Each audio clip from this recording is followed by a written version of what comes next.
Welcome back to my channel. So ನಾನು last ವ್ಲಾಗಲ್ಲೇ ಹೇಳಿದ್ದೆ ನಾನು ಹೊನ್ನಮ್ಮ ದೇವಿ ಮಹಾತ್ಮೆ ಬಗ್ಗೆ ಹೇಳ್ತೀನಿ ಅಂತ. ಈ ದೇವರು ವಾಸವಾಗಿರೋದು ತುಮಕೂರಿನ ಜಿಲ್ಲೆಯ ದಂಟಿನೇಶ್ವರ ಎಂಬ ಊರಿನ ಅಮ್ಮಸಂದ್ರದ ಹತ್ತಿರ. ಈ ತಾಯಿ 33 ಹಳ್ಳಿಗಳಿಗೆ ಒಡತಿ. ಈ ಹಬ್ಬದ ವಿಶೇಷ ಏನಂದರೆ, ಹಬ್ಬ ಮಾಡೋ 15 ದಿನ ಮುಂಚೆ ದೇವರಿಗೆ ಕಂಬ ನೆಡ್ತಾರೆ. ಕಂಬ ಹಾಕೋದ್ರ ಹಿಂದೆ ಕಥೆನೇ ಇದೆ. ಹೊನ್ನಮ್ಮ ಅವರ ಗಂಡನ ಹೆಸರು ವಸಂತರಾಜ.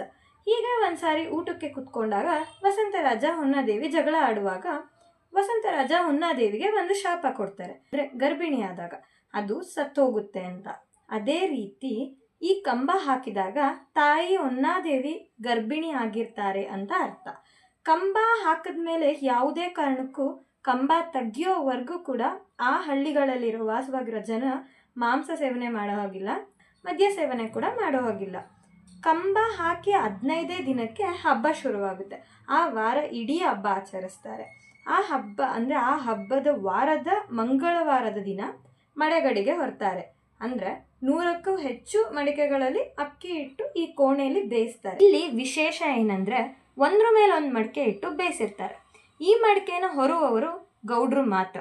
ಯೂಶುವಲ್ ಆಗಿ ನವಜೋಡಿಗಳು ಹೊರ್ತಾರೆ. ಹಾಗೆ ಫಿಸಿಕಲ್ ಡಿಸಬಿಲಿಟೀಸ್ ಇರೋರು ಹೊರಬಾರ್ದು. ತುಂಬ ಶುದ್ಧವಾಗಿರಬೇಕು ಈ ಮಡಿಗಡಿಗೆ ಹೊರೋರು. ಈ ಮಡೆಗಡಿಗೆ ಎಲ್ಲ ಬೇಯಿಸಿದ ಆದಮೇಲೆ ಅದನ್ನು ದೇವಸ್ಥಾನದ ಗರ್ಭಗುಡಿಗೆ ತೊಗೊಂಡು ಹೋಗ್ತಾರೆ. ಇದು ಇಡೀ ರಾತ್ರಿ ನಡೆಯೋ ಹಬ್ಬ. ಮಧ್ಯರಾತ್ರಿ ಸುಮಾರು 2 ಗಂಟೆಗೆ ಆ ಮಡೆಗಡಿಗೆಗಳನ್ನು ತಾಯಿ ಹತ್ರ ಇಟ್ಟು ದೇವಸ್ಥಾನದ ಬಾಗಿಲು ಹಾಕಿಬಿಡ್ತಾರೆ. ಮತ್ತೆ ಬಾಗಿಲು ತೆಗೆಯೋದೆ ಬೆಳಗಿನ ಜಾವ 5 ಗಂಟೆಗೆ. ಆ ಮಡೆಗಡಿಗೆಗಳನ್ನು ನೋಡಿದ್ರೆ ಎಲ್ಲ ಮಡಿಕೆಗಳಲ್ಲಿ 3 ಬೆರಳಿನ ಗುರುತಿರುತ್ತೆ. ಆ ಗುರುತಿನ ಹಿಂದೆ